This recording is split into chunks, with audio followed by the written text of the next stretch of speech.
It is alleged that these provisions enable the Union Parliament to convert the Union into a unitary state, which vitally affects the federal character of the Indian Constitution.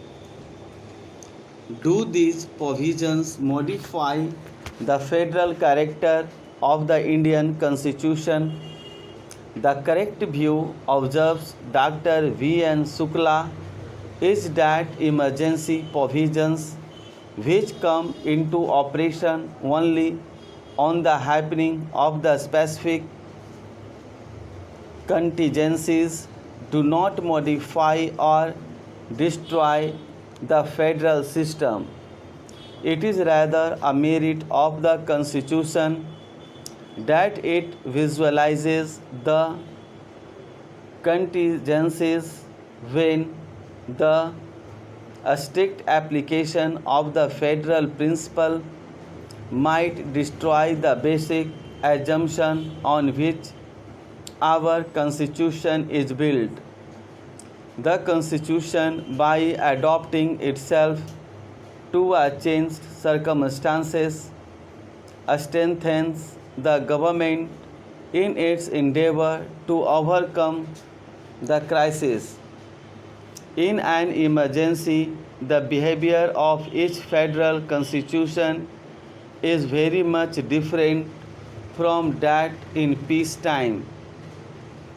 Though the constitution of the USA, Australia, and Canada do not expressly provide for enlargement of federal power during the periods of emergency, but during the two world wars, the defense power of the federal government was given so extended an interpretation by the courts that these countries behaved more likely unitary than federal state. For the above reasons, we maintain that the Indian Constitution is federal in nature. Professor Ware has coined a phrase quasi federation as applicable to India, but he has now here defined what a quasi federal is.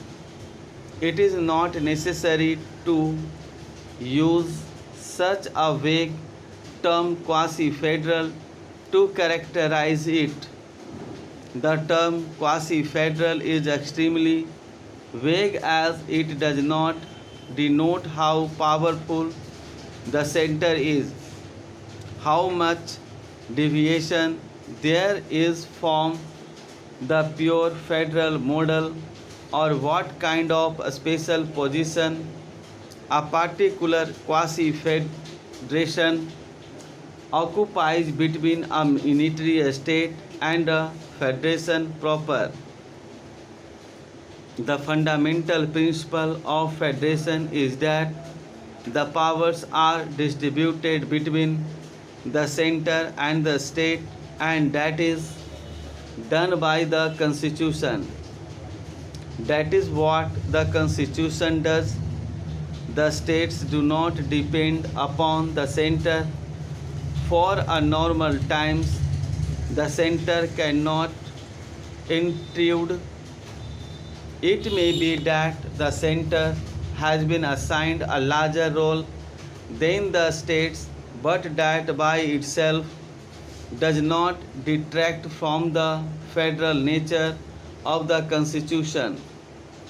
For it is not the essence of federalism to say that only so much and more power is to be given to the center. Professor Ware appears to feel that the American Constitution is truly of federal type.